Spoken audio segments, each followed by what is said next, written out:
ہم اپنا ہاؤس ہی تو آرڈر کر رہے ہیں. ہم نے اپنی تو کمر توڑوا لی آپ کا بوجھ ڈھوتے ڈھوتے، جس کے آپ کبھی تانے دیتے ہیں کہ یہ اس وجہ سے تھا اور اس وجہ سے تھا، اور ہزارہا کانسپیریسی تھیریز ہیں آپ کے پاس. تو ہم تو کمر توڑ بیٹھے ہیں آپ کا بوجھ اٹھاتے اٹھاتے.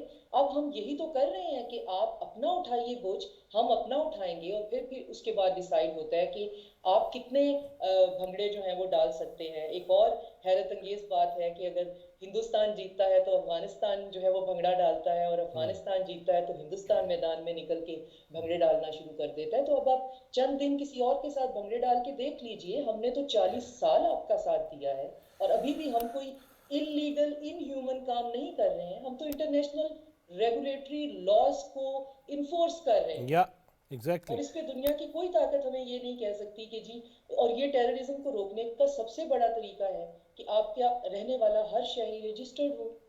تو تب ہم یہاں سے ہنڈی کو روک سکیں گے، حوالہ کو روک سکیں گے، ہمارا ڈالر، چینی، چاول وہاں جا کے ہوڑ ہونے سے روک سکے گا. ہمارا کیپٹل جو ہے وہ ایک ڈرگ کیپٹل بننے کے قریب ہونے سے بچ سکے گا. ٹیرف فائٹ ختم ہو سکے گی. ہمارا لوکل جو کاروباری ہے وہ بیچارہ اپنے حق کے لیے سامنے آ سکے گا. بالکل ایسی ہے، بالکل ایسی ہے. گھروں کے کرائے تک جو ہے وہ مینٹین ہو جائیں گے. بالکل ایسی ہے. یس، بلکہ میں متین حیدر بھائی، میں پشاور میں تھا یا کراچی میں بھی ایون میں گیا تو وہاں پہ اربوں کا بزنس ہے، اور وہ ٹیکس نیٹ میں نہیں ہے. جس طرح ڈاکٹر صاحبہ نے کہا نا، ریفیوجی بھی ہو، جو بھی ہو، آپ کسی بھی ملک میں چلے جائیں، وہاں آپ ان کے نیٹ میں ہوتے ہیں، وہاں آپ دستاویزات کے ساتھ ہوتے ہیں، کتنا ٹیکس دے رہے ہیں، والنٹیرلی کیا کر رہے ہیں، آپ لے کیا رہے ہیں، دے کیا رہے ہیں، خدمات کیا ہے، آپ کا ریکارڈ بنتا ہے. لیکن یہاں تو بچے پیدا ہو گئے، پوتے بھی ہو گئے، اس کی جنم پرچی کوئی نہیں بن رہی، ان کی رجسٹریشن ہی کوئی نہیں ہے، پھر بھی ہمیں یہ کہنا کہ جی تسی بھگتو گے، یہ تو کوئی طریقہ نہیں ہے. جی بالکل، یہ آپ نے بالکل صحیح کہا کہ یہ کوئی طریقہ نہیں. اور ذبیح اللہ مجاہد صاحب نے جو سٹیٹمنٹ دی ہے، اور ان کو ہم صرف بتاتے چلیں، نہ صرف افغان طالبان کے ترجمان ذبیح اللہ مجاہد بلکہ افغانستان کی عوام کو، کہ آج تو آپ کرکٹ میچ جیتنے کے اوپر ہندوستان اگر جیتے تو بھنگڑے تو ڈال رہے ہیں، لیکن ہمیشہ سے پاکستان آپ کا مخلص دوست رہا ہے. ہمیشہ سے پاکستان نے آپ کو لک آفٹر کوچنگ ہم نے کی، کوچنگ کی، آپ کو کھلایا پلایا بڑھایا، ہاسپٹل ٹریٹمنٹ دی، آپ کی ایجوکیشن ہوئی. آج بھی کابل، قندھار اور ہرات اور جو بڑے بڑے شہر ہیں، اس میں آپ جب کسی مڈل ایج بندے سے ملیں تو وہ کہتا ہے کہ میرا بچپن اور میرا کالج ٹائم تو پاکستان میں گزرا ہے. اور جو ہائیلی ایجوکیٹڈ ہیں وہ تو بار بار پاکستان کا تذکرہ کرتے ہیں. تو انہیں اس نیگیٹو پروپیگنڈے میں پاکستان کے خلاف اس کا حصہ نہیں بننا چاہیے، انڈیا کا پارٹ نہیں بننا چاہیے. اس لیے کہ اگر انڈیا میں بھی کوئی فارنر انلیگلی آتا ہے، فوری طور پہ اریسٹ کیا جاتا ہے. ہم نے اریسٹ نہیں کیا. اور آپ نے فیض صاحب بالکل صحیح، یہاں تو بالکل اربوں روپے بنائے، پراپرٹیز بنائی، اور اس کے باوجود پاکستان آپ یہ کہہ رہے ہیں جو بزنس مین ہیں جن کا بڑا بڑا بزنس ہے وہ کابل سے پراپرلی بزنس ویزا لے کے آئیں، پاکستان ویلکم کرے گا. جن آرٹسٹ اور پرفارمرز کی زندگی کو خطرہ ہے پاکستان انہیں بھی پروٹیکٹ کرے گا، وہ بھی ویزا لے کے آئیں. جن صحافیوں کی زندگی کو خطرہ ہے وہ اپنے میڈیا کے کریڈینشلز پراپر دکھائیں کہ وہ کیریئر جرنلسٹ ہیں، ہم انہیں بھی پروٹیکٹ کریں گے. تو پاکستان نے تو اتنی فراخ دلی کے ساتھ یہ تمام تر چیزیں کہی ہیں. اور پھر جو پروپیگنڈا کیا جا رہا ہے کہ انہیں بہت جبر اور انہیں خوف ہراس کے ماحول میں واپس بھجوایا جا رہا ہے، قطعاً ایسے نہیں ہے. انتہائی کمفرٹیبل بسز میں لے جایا جا رہا ہے، ساتھ کیش اماؤنٹ دی جا رہی ہے، خوراک دی جا رہی ہے، کمبلز دیے جا رہے ہیں، تصویریں بن رہی ہیں، تمام تر چیز آ رہی ہے. تو میں سمجھتا ہوں کہ افغانستان کی لیڈرشپ کو اور عوام کو کم از کم پاکستان کے اس انتہائی پرخلوص جسچر کو جھٹلانا نہیں چاہیے، اسے ٹوسٹ نہیں کرنا چاہیے، اور صرف اپنے ذاتی بغض اور اناد کی وجہ جو پاکستان کے خلاف ہے ہندوستان کے ساتھ مل کر جو ہے وہ سمائل اور کہکے نہیں لگانے چاہیے. ہمیشہ سے افغانیوں پاکستان آپ کا مخلص رہا. اور پھر اگر کوئی آفت آئی، آپ نے دیکھا کہ چند ماہ پہلے جب زلزلہ آیا تو اس وقت بھی پاکستان نے جو ہے وہ اپنی ریلیف گڈز بھجوائیں. آج بھی جو ٹرانزٹ ٹریڈ کے ذریعے تمام تر مال جا رہا ہے وہ بھی ادھر جا رہا ہے، تمام تر چیزیں ہو رہی ہیں، بارڈرز کے اوپر ٹریڈ ہو رہی ہے، افغانستان سے چیزیں آ رہی ہیں، اور پاکستان سے وہ اربوں روپے ارن کر رہے ہیں اپنی ٹریڈ کی وجہ سے. تو پاکستان کے ساتھ ان کا معاشی مفاد ہے. تو کم از کم انہیں ان تمام تر چیزوں کو مد نظر رکھتے ہوئے پاکستان کے خلاف اپنا جو بغض ہے، اناد ہے، اس کو اس طریقے سے ظاہر نہیں ختم کرنا ہوگا. یس جی سمیرا، جس طرح بات ہو رہی ہے کہ بغض ہے، اناد ہے، وہی بات پھر آ جاتی ہے کہ 40 سال ہم برداشت کریں اور اس سے زیادہ، اور ہماری کمر دوری ہو جائے اور یہ پھر کیش میں پیسے لے کے نکل جائیں. اس پہ تو میرا خیال ہے زیرو ٹالرنس تو ہے، لیکن اس کا بھی تو ہمیں جواب دینا ہے نا. میڈیا کی اس وقت کیا ذمہ داری بنتی ہے سمیرا؟ دیکھیے، میں جو بات کرنے والی ہوں شاید آپ کو تلخ لگے، کیونکہ اسی وجہ سے ہزاروں افغانی جو ہیں وہ بھی میری جان کے دشمن ہو چکے ہیں ابھی تک. اللہ مالک ہے انشاءاللہ. خود پاکستان سے کتنے صحافی ہیں کہ جن کے اپولوجیٹک رویے جو حقیقت سے نظریں چراتے ہوئے بات ایتھنیسٹی کی طرف لے جاتے ہیں، پشتونزم کی طرف لے جاتے ہیں. میں نام تو نہیں لوں گی، مگر پاکستان سے میرے اپنے کتنے صحافی بھائی جو ہیں وہ اس چیز کے اختلاف میں مجھ سے بہت بدزن ہو چکے ہیں. مگر میں اگر بات کروں گی ملک کے لیے کروں گی. میڈیا کا رول یہ ہے کہ آپ کو سب سے پہلے حکومت کو اب مجبور کرنا ہوگا کہ حکومت اب اس بیان کو اپنے پالیسی بیان کے حصے کے طور پر شامل کرے. ذبیح اللہ مجاہد اگر بات کرتے ہیں، ان کو ان کی ٹون میں سمجھانے کی کوشش کریں کہ آپ کو بھارت بہت عزیز ہے، آپ کو مبارک ہو، ہم آپ کی طرف بھیج رہے ہیں اپنے ملک کے قانون اور اپنے ملک کے ضابطے کو کام میں لاتے ہوئے، استعمال کرتے ہوئے، اپنی پالیسی امپلیمنٹ کرتے ہوئے. دنیا بھر میں بارڈر مینجمنٹ موجود ہے، تو ہمارے یہاں کیوں نہیں؟ ہم آپ کی فاکس لینڈ نہیں ہیں، ہم آپ کا بیک یارڈ نہیں ہے، ہم آپ کا ٹریش کین نہیں ہے کہ جو آپ کا دل کرے گا آپ ہم پر پھینکیں گے بھی اور آپ اپنا حق سمجھ کر وصول کریں گے تمام پرکس اینڈ پریولیجز. آپ ایسا کیجئے. اگر آپ کو لگتا ہے کہ یہ بہت آسان چیز ہے تو ان 17 لاکھ لوگوں کو کم و بیش آپ ایسا کیجئے، آپ بھیجئے، بھارت سے بات کیجئے. وہ آپ کو بہت خیر خواہ ہے نا، آپ انہیں بھیجئے، آپ ان سے بات تو کریں، ہو سکتا ہے وہ بھیج دیں.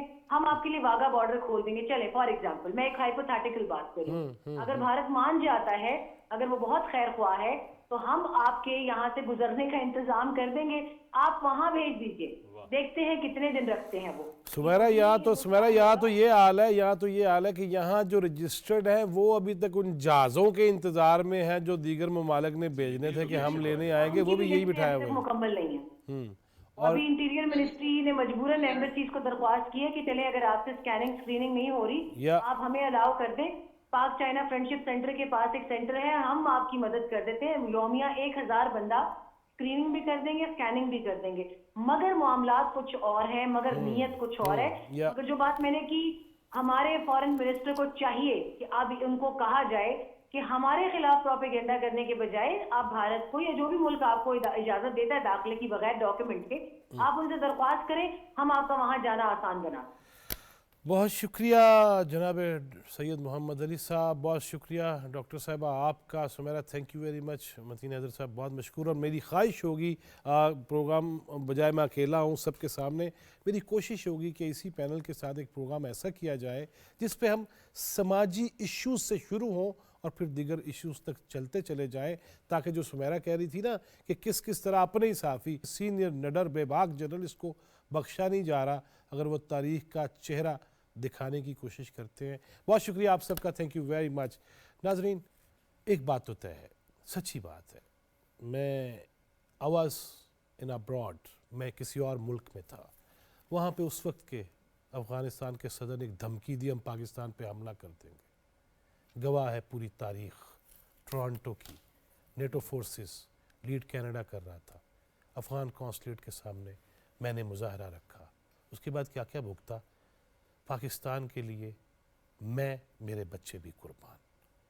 اور اللہ تعالیٰ اس پاکستان کو سلامت رکھے. میں نہیں ہوں گا، میرے بچے نہیں ہوں گے، پاکستان ہوگا. اس کی بنیادوں میں اگر ہمارے بڑوں کا خون ہے نا تو پھر ہم بھی حاضر ہیں. کسی کا پروپیگنڈا ہم برداشت نہیں کریں گے. اللہ تعالیٰ پاکستان کو سلامت رکھے اور جو منفی ذہنیت والے ہیں ان کو راہ ہدایت پہ لائے، وگرنہ پھر یہ میدان ہے اور یہ ہم ہیں. اللہ تعالیٰ ہمیں آسانیاں تقسیم کرنے والا بنائے. جواد فیضی، چوتھا ستون ٹیم کو اجازت دیجیے. اللہ نگہبان.